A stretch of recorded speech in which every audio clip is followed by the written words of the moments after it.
ಇಂದು ತೀರ್ಪುಗಾರರ ವರದಿಯನ್ನ ಬಿಡುಗಡೆ ಮಾಡಿ PDCL ಕಾಯ್ದೆಯಲ್ಲಿರ್ತಕ್ಕಂಥ ಇಂದಿನ ಲೋಪಗಳು ಮತ್ತು ಅದರ ಸಾಂವಿಧಾನಿಕ ಬದ್ಧತೆಯ ಅನುಸಾರವಾಗಿ ಜಾರಿ ಕೊಡ್ತಕ್ಕಂಥ ವಿಚಾರವನ್ನ ನಾವೆಲ್ಲರೂ ಇವತ್ತು ಭಾವನಾತ್ಮಕವಾಗಿ ಇಲ್ಲಿ ಕುರಿತು ಚರ್ಚೆ ಮಾಡಕ್ಕೆ ಬಂದಂತ ವೇದಿಕೆ ಮೇಲಿರ್ತಕ್ಕಂಥ ಹಿರಿಯರಾದಂಥ ತಂಗರಾಜ್ ಅವರು ಮತ್ತು ಜ್ಯೋತಿರಾಜ್ ಅವರು, ನಮ್ಮ ಮೇಲ್ಮನೆಯ ಸದಸ್ಯರುಗಳಾದಂಥ ಸುಧಾಮ್ ದಾಸ್ ಹಾಗೂ ಜಕಪ್ನವರು ಮತ್ತು ನಮ್ಮ SC/ST ಸದನ ಸಮಿತಿಯ ಅಧ್ಯಕ್ಷರಾದಂಥ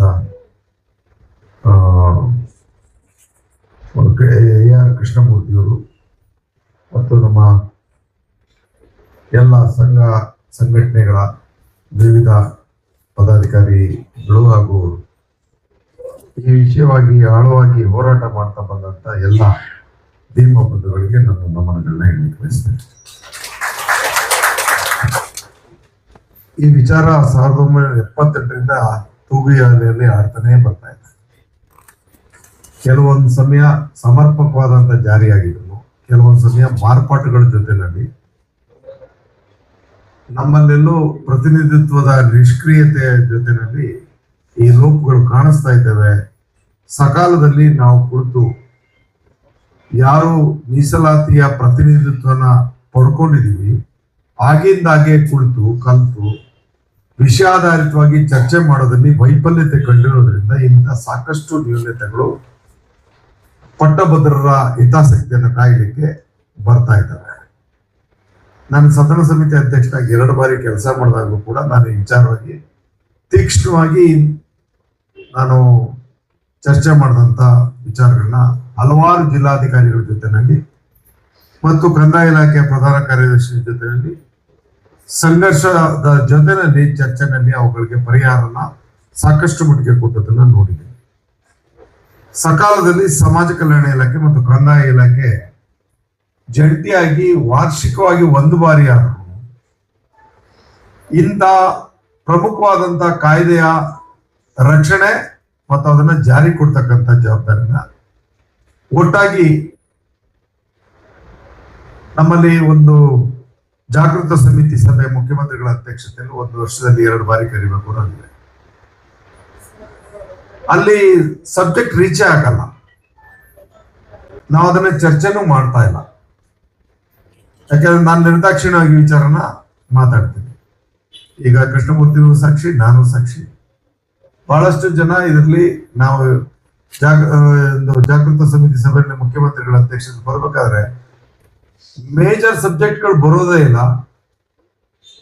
ತುರ್ತಾಗಿ ಸಮಯದ ಅಭಾವ ಅನ್ನೋ ರೀತಿಯಲ್ಲಿ ಹೊರಟೋಗುತ್ತೆ. ಅದನ್ನ ಬಿಟ್ಟ ನಂತರ ನಾವಾದ್ರೂ ಎಲ್ಲಾರು ಕುಳಿತು ಕಲಿತು ಮಾತಾಡ್ತಿದೀವಿ ಅಂದ್ರೆ ಯಾವುದೋ ಕಾಲದಲ್ಲಿ ಸೃಷ್ಟಿಯಾದಂತ ಒಳ ಮೀಸಲಾತಿಯ ಒಡಕಿನಿಂದ ಮೀಸಲಾತಿಯ ಹಕ್ಕನ್ನ ರಕ್ಷಣೆ ಮಾಡ್ಕೊಳ್ಳುವಂತ ದಿಕ್ಕಿನಲ್ಲಿ ಯೋಚನೆ ಮಾಡ್ತಾ ಇಲ್ಲ. ಒಳ ಮೀಸಲಾತಿಯ ಪ್ರಮುಖ ವಿಚಾರವನ್ನ ಮುನ್ನೆಲೆಯಲ್ಲಿ ಇಟ್ಕೊಂಡು ಮೀಸಲಾತಿ ಒಳಗಿನ ಪ್ರಮುಖ ಅಂಶಗಳನ್ನ ಮರ್ತಿದ್ದೇವೆ ಅನ್ನೋದು ನನ್ನ ಭಾವನೆ. ಸಾಕಷ್ಟು ಸಾರಿ ನಾನು ಇದನ್ನ ನಿರ್ದಾಕ್ಷಿಣ್ಯವಾಗಿ ಯಾರೇ ಆ ವಿಚಾರಗಳನ್ನ ಎತ್ಕೊಂಡು ಬಂದವ್ರಿಗೆ ನಾನು ಹೇಳಿದ್ದೆ. ಈಗ್ಲಾದ್ರೂ ನಮ್ದು ಅನಿವಾರ್ಯವಾದಂತ ಒಂದು ಸಂದರ್ಭ ಏನಪ್ಪಾ ಅಂದ್ರೆ, ಬಾಬಾ ಸಾಹೇಬರು ಕೊಟ್ಟಂತ ಒಂದು ಕಾಣಿಕೆ ನಮ್ಗೇನ್ ಕೊಟ್ಟಿದ್ದಾರೆ, ಮತ್ತೆ ಇನ್ನೊಬ್ರು ಆ ರೀತಿ ಕಾಣಿಕೆ ಕೊಡ್ಲಿಕ್ಕೆ ನಮ್ಗೆ ಯಾವ ಮಹಾಪುರುಷರು ಹುಟ್ಲಿಕ್ಕೆ ಸಾಧ್ಯ ಇಲ್ಲ. ನಮ್ಮಲ್ಲಿ ಒಡಕು ಧ್ವನಿಯಿಂದಾಗಿ ನಮ್ಮ ಎಲ್ಲ ಹಕ್ಕುಗಳನ್ನ ನಾವೇ ಕಳ್ಕೊತಾ ಇದ್ದೀವಿ. ನಮ್ಮಲ್ಲೆಲ್ಲೂ ಕೂಡ ವಿಭಜಿತವಾದಂತ ಸಂಕುಚಿತ ಮನಸ್ಥಿತಿಯೇ ಇನ್ನು ಮೇಳೈಸ್ತಾ ಇದೆ ಹೊರತು ರಾಜಕೀಯ ಪ್ರೇರಿತವಾದಂತ ವಿಚಾರಗಳೇ ಅಳವಡಿಕೆ ಆಗಿದೆ ಹೊರತು ಸಂವಿಧಾನದ ಮೂಲ ಆಶಯವನ್ನ ಮಾತಾಡ್ಬೇಕಾದಾಗ ನಾನು ಸಂವಿಧಾನಕ್ಕೆ ಬದ್ಧನಾಗಿ ನಡ್ಕೋಬೇಕಾದಂತ ಅನಿವಾರ್ಯತೆನ ನಾವು ಇಟ್ಕೋಬೇಕಾಗಿದೆ. ಎಲ್ಲ ನಮ್ಮ ಸಂಘ ಸಂಸ್ಥೆಯ ಎಲ್ಲ ಸಹೋದರರಿಗೆ ನಾನು ಯಾರನ್ನು ಬೆರಳು ಮಾಡಿ ತೋರಿಸೋದಿಲ್ಲ. ಇವತ್ತು A ಇಂದ ಒಂದು 100 ತನಕ A 1 2 3 ಅಂತ ಹೇಳ್ಬೋದು, ಆ ತರ Z ತನಕ ನಾವು ಹೇಳ್ಬೋದು. ಅಷ್ಟು ನಮ್ಮ ಸಂಘಟನೆಗಳಿದೆ. ಯಾವುದು ಪೂರ್ವಕವಾದ ಸಂಘಟನೆ, ಯಾರಿಗೆ ಮಾನ್ಯತೆ ಕೊಡಬೇಕು, ಯಾರ ವಿಚಾರಧಾರೆಯನ್ನ ನಾವು ಪ್ರತಿಪಾದನೆ ಮಾಡಬೇಕು, ಇದರಲ್ಲಿ ವಾಸ್ತವ ಸತ್ಯ ಏನು ಅಥವಾ ಪ್ರಚೋದನಾತ್ಮಕವಾದಂತ ವಿಚಾರಗಳೇನು ಅನ್ನೋದನ್ನ ಅವಲೋಕನ ಮಾಡ್ಕೊಳ್ಬೇಕಾದ್ರೆ ಗೊಂದಲಕ್ಕೊಳಗಾಗ್ಬಿಡ್ತೀವಿ. ಇನ್ನು ಕೆಲವೊಂದು ಸಮಯ ಪ್ರತಿನಿಧಿತ್ವ ಪಡೆದಂತವ್ರು ಕೆಲವರ ಓಲೈಕೆ ಮುಖಾಂತರ ಅವರ ಹೊಗಳುವಿಕೆಗೆ ಸಾಕಷ್ಟು ಸಂಘಟನೆಗಳನ್ನ ದುರುಪಯೋಗ ಮಾಡ್ಕೊಂಡದ್ದೇ ಇವತ್ತು ಬಾಬಾ ಸಾಹೇಬರ ಚಿಂತನೆ ಕನಿಷ್ಠ ಪಕ್ಷ ನಮ್ಮ ರಾಜ್ಯದಲ್ಲಿ ಹಾಳಾಗಕ್ಕೆ ಕಾರಣ ಅಂತ ನಾನು ಹೇಳ್ತೀನಿ. ಒಂದು ಪದವಿಯನ್ನು ಪಡೆದಂತ ನಾವುಗಳು ನಮ್ಮ ಸ್ವಾರ್ಥಕ್ಕೆ, ನಮ್ಮನ್ನ ಮೆರವಣಿಗೆಗೆ, ನಮ್ಮನ್ನ ಹೊಗಳಿಕೆಗೆ ಸಂಘಟನೆಗಳನ್ನ, ಸಂಘ ಸಂಸ್ಥೆಗಳನ್ನ ದುರುಪಯೋಗ ಮಾಡಿಸ್ಕೊಳ್ತಾ ಇರೋದ್ರಿಂದ ಅವರನ್ನೇ ಆಡಳಿತದ ಸಂದರ್ಭದಲ್ಲಿ ಮುಂಚೂಣಿನಲ್ಲಿ ಇಟ್ಕೊಳ್ಳೋದ್ರಿಂದ ವಾಸ್ತವ ಸತ್ಯ ಬೆಳಕಿಗೆ ಬರ್ತಾ ಇದೆ. ಅದರ ಬಗ್ಗೆ ನಾವು ಅವಲೋಕನ ಮಾಡ್ತಕ್ಕಂಥ ವ್ಯವಸ್ಥೆನೇ ಸೃಷ್ಟಿ ಮಾಡ್ತಾ ಇದೆ. ಈ ಕಾರಣಕ್ಕಾಗಿ ಇಂಥ ಮಾತ್ರವಾದಂತ ವಿಚಾರಗಳು. ನಾನು ಈಗ ಸಚಿವನ ಹಾಕೋ ಮೊದಲೇ ಪೊಲ್ಯೂಷನ್ ಕಂಟ್ರೋಲ್ ಬೋರ್ಡ್ ಚೇರ್ಮನ್ ಆಗಿದ್ದೆ 1.5 ವರ್ಷ. ಶೋಚನೀಯವಾದಂತ ವಿಚಾರ ನಾನು ಕಂಡದ್ದೇನಪ್ಪಾ ಅಂದ್ರೆ, ಒಬ್ಬನೇ ಒಬ್ಬ ಶೆಡ್ಯೂಲ್ ಕಾಸ್ಟ್ ನ ಒಬ್ಬ ಉದ್ದಿಮೆದಾರ ಬಂದು ನನಗೆ ಸಹಾಯ ಮಾಡಿ ಅಂತ ಕೇಳಿದನು ಒಬ್ಬರು ಇಲ್ಲ. 1.5 ವರ್ಷದಲ್ಲಿ ಪ್ರತಿ ತಿಂಗಳು ಒಂದು ಮೀಟಿಂಗ್ ಮಾಡ್ತೀವಿ. ಒಂದು ಮೀಟಿಂಗ್ ನಲ್ಲಿ 200 ರಿಂದ 300 ಸಬ್ಜೆಕ್ಟ್ ನಮ್ಮ ಮುಂದೆ ಬರ್ತದೆ. ಅಲ್ಲಿ ಯಾರು ಕೂಡ ಒಬ್ಬನೇ ಒಬ್ಬ ನನ್ನವನು ಬಂದು ಅಥವಾ ಶೆಡ್ಯೂಲ್ ಕಾಸ್ಟ್ಗೆ ಸೇರಿದಂತ, ನಾನು ನನ್ನವನು ಅಂತ ಅನ್ಬೇಕಾದ್ರೆ ನಾನು ಉಪಜಾತಿ ಉಪೇಕ್ಷಿಸಿ ಮಾತಾಡಲ್ಲ, ದಯವಿಟ್ಟು ಎಲ್ಲರೂ ಅಂತ ಅದನ್ನ ಬಿಟ್ಟು ಮಾತಾಡಿದಾಗಲೇ ನಾವು ಬಾಬಾ ಸಾಹೇಬರ ಅನುಯಾಯಿಗಳಾಗಕ್ಕೆ ಅರ್ಹರು. ಆ ಜಾಗದಲ್ಲಿ ನಾನು ನೋಡಿದಂತ ಸತ್ಯ ಒಬ್ರು ಇಲ್ಲ.